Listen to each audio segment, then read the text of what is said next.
Hello everyone. Hope everyone's doing well. It's been a minute since I posted a video, but I wanted to share my experience with the Royal Tiger Imports fiasco that's going on, or at least my experience with them, because I've seen that they have quite a lot of military surplus firearms, and it seems right now that they are the place to get the cheapest online prices for some of these rifles. I'll go ahead and tell you what I bought from them. So far I've had a decent experience. There's really only one thing that annoyed me about them, and I'll share that later. But first off, I'm going to be telling you about this rifle that I received. This is the TS second model from the Italian Arsenal. I received this, and I did. This is from the Italian Arsenal. I did pay the little bit extra to get the hand select, because I felt like if I can't see it, feel it, and touch it, I want some sort of guarantee that at least it'll be shootable. And it is in very nice condition. The bore on this thing is very nice. It did need to be cleaned. So I took it all apart. I stripped it down and I cleaned it up, and I have since re-lubricated everything up, and it's cleaned up really nice. This one particular model is a Terni, a 1929 example. This rifle does come with one clip, which is nice. These are originals, but it does come with a steel clip, which is kind of nice, because if you do not have clips, you would only be able to really shoot one round at a time through these. I will say that these are kind of, I think they're stored in Florida. It's humid down there, so when you are purchasing some of these, I would expect some sort of surface rust. I did, as you can see here, there is some surface rust. There was quite a lot on the rear sight here that I went ahead and I bought the rifle cleaning patch, and you can see how dirty this thing is. This is just from this rifle, by the way. So I did just kind of went over all of the metal surfaces with that to take care of some of the rust, and I did dunk the bolt carrier. I took the bolt carrier apart and all of the smaller metal pieces and soaked that in mineral spirits to take out any grease that was in there. And I went ahead and reapplied some grease, some newer grease. I use this stuff is really nice, but makes it run a little smoother.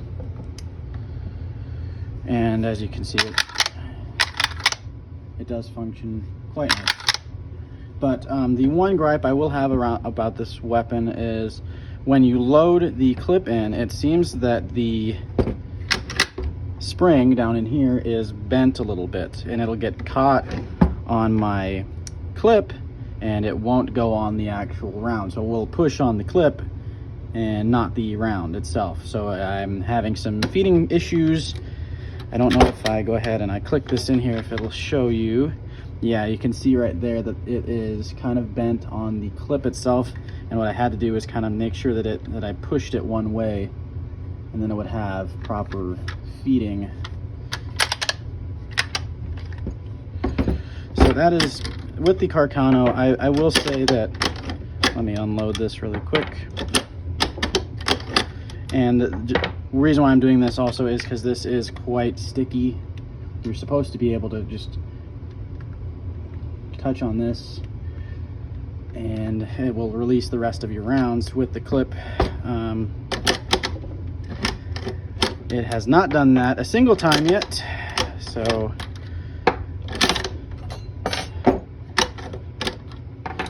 all right, now that we are cleared, and just so you are aware, it does push when there's not any rounds in it, but when there's rounds in it, for some reason it kind of just sees it up and I can't do anything. So maybe just more cleaning, but I don't think it'll be too bad of an issue going forward when we shoot the rifle. it's just something to be mindful of. And I don't plan on shooting this a whole lot because the availability of the ammunition is kind of scarce. But from what I received, this is a very handy, lightweight, little cool carbine. And I mean, it does have the numbers matching stock to the rifle, so I mean, that's kind of neat. It does come with mine came with the cleaning rod, and the bluing is very nice on this rifle. So overall, I mean, for condition for rifle, it's like 95 years old. I couldn't, hope to really ask for much more. It is really, for the price point, it was not too bad. I would, if they have a sale on one of their Mosquetos, the cavalry carbines with the folding bayonet, I might have to pick one of those up in the future, just because I think Carcanos are really cool. I just wish the ammunition was a little bit more available. But yeah, that's the only thing, the overall review. I don't have a shooting video yet because I just haven't been able to acquire any new 6.5 Carcano. This is some original stuff, and I don't really want to shoot this. I think this is 1936 dated. But here you go. You can see the bore condition is in very good condition on this rifle. I do believe the 1929 date, which is this one here, was the first year they did the side and bottom sling mounts. So that's kind of neat. I do believe I saw that in the video, that the 1929 was the first year that they implemented the side sling along with the bottom sling together. So that's kind of cool that I got like the first year that was ever implemented on these rifles. But yeah, that's my Carcano that I received for them. Overall, pretty happy with it. Nothing too crazy to gripe about. The other rifle is the rifle that I received that I do have kind of like a little bit of annoying from them, and I'll go into that here once I put this in here. Okay, so I bought this rifle. I did do the hand select because it was from like a lot. Sometimes they do lots and sometimes they do specific rifles, and this is one of the specific rifles they had listed. So this is, what the one in the picture is the one you're gonna get. So sometimes that's not the case. Like my Carcano, I didn't know which one I was going to get. That's why I did the hand select bore and overall condition. So this is a Swiss K31. This is a 1937 date, walnut stock. It is in overall very, very nice condition. I am happy with it, but there is one thing about it that is just, I'm gonna have to do a little bit of work to it, and that's kind of annoying. So it does come with the muzzle cover, which is nice. It came with an original sling, which is cool, and it does have this fine adjustment rear sight, which I thought was neat. So, which is one of the reasons what drew me to the rifle. But they say that the bore condition on this rifle was excellent.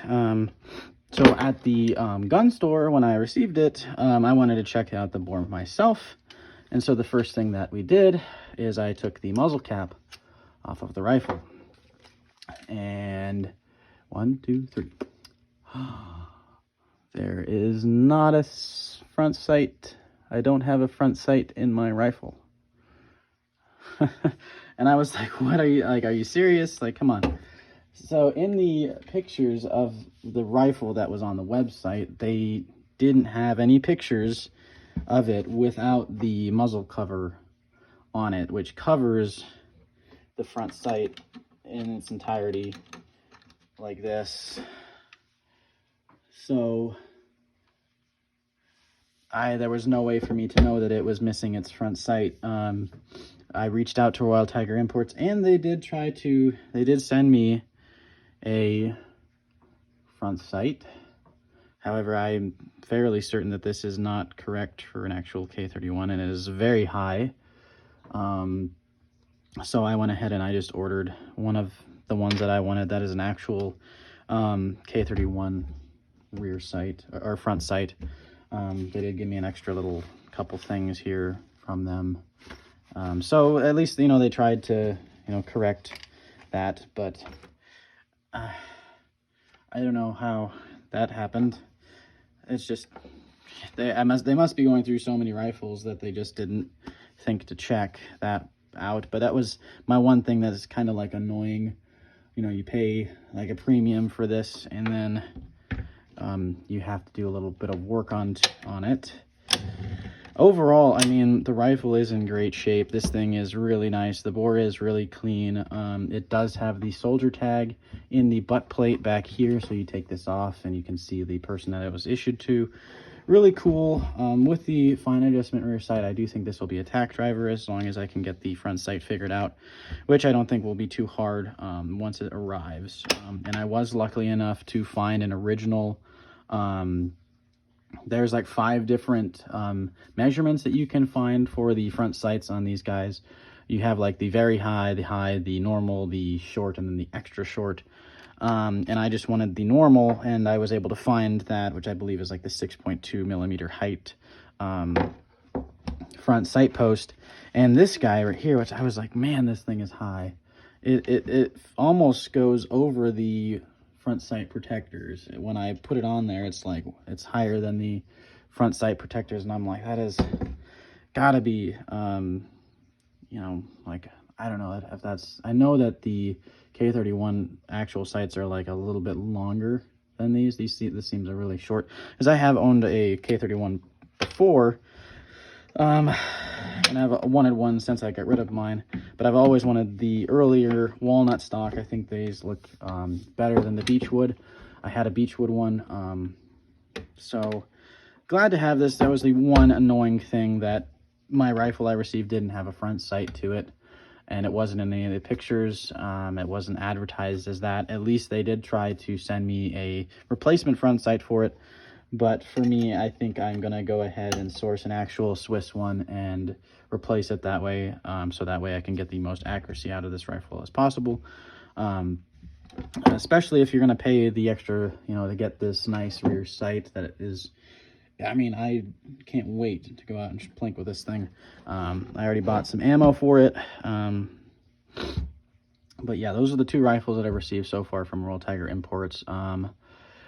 And the shipping was incredibly fast, I will say. I bought it on like a Saturday. It shipped on like a Tuesday, and I got it on a Thursday. It was like not even like 5 days. So the shipping was extraordinarily fast on these 2 rifles. I know that it says on their website that it expect anywhere from 2 to 4 weeks. I don't know if I just got lucky, but my shipping and my experience with them has been pretty decent. And the customer service, when I went ahead and explained to them like, hey, my front sight of my rifle is gone, they were very understanding and helpful in trying to see what they could do to make it right for me. So I will say on that behalf, it is kind of, you know, they do work with you somehow, and they give me a couple other things on here, you know, whatever. But that being said, I am, you know, pretty happy with what I got out of this. This is, you know, a rifle with an upgraded rear sight, numbers matching. People are asking like $1,000 for these things now. This thing was like $700, which isn't too bad for numbers matching early gun. This is a 1937 dated rifle, so in the first 6 years they made these rifles. And with the upgraded rear sight, as long as I can get the front sight good to go, then this thing will be fantastic. Bore on this thing is almost in perfect condition, with the shooter tag, the original sling, muzzle cover. It's got all the accessories. I just need a bayonet for it, and a charger clip, which I don't have one of those yet, the little cardboard ones, but I plan on getting one of those in the future so I can load this thing properly. But yeah, that is my these are my 2 new additions to the collection. Quite happy with them. I think they are both in relatively decent condition, and for what I paid for them, I would go ahead and give them a chance. If you know, if you don't really want to spend a whole lot of money, you might get one of those cavalry carbines with the folding bayonet there. I think they're like $190, which for a milsurp anymore is like dirt cheap. And that's why I might be, they've had a couple on sale for like $165.99, $149.99, which I think I was like, oh my god, it's just too cheap to pass on for some of those. But yeah, I appreciate you watching. If you've had similar experiences, or if you want to pick up a rifle from RTI, this is what I received. I hope it's been helpful to you, and I hope that all of you get some decent milsurps in the future. What is your favorite military surplus rifle or pistol that you have received the most recently? Let me know, and hopefully I can get these out to the range. I do have a new target that I made. I've been itching to go to the range, and I've been stockpiling ammo for all of these 8mm 303 British, because I just got my Enfield here back from my home. I'm in the active military, so I'm kind of stationed away from where I grew up. So this is where I was growing up. I just got it like a couple days ago, back from home. But I'll do a short video on it. I want to do a stock refinishing on this rifle. I'll show you a quick preview of it. It is just a normal number 4 Mark 1. And this stock has already been refinished once. I know at least once. So I would like to do how I do it, to kind of show all of you guys how I refinish stocks. And I don't refinish stocks to make them less correct. I take them back to, like, this has some polyurethane on it. It is absolutely not correct for what it's supposed to look like. So we're going to try and kind of bring it back to life a little bit, back to the way it would have been in World War II, or, you know, wherever. But that's in the future video. This is just my RTI review. So far, they're pretty good from my experience. Thanks guys for watching.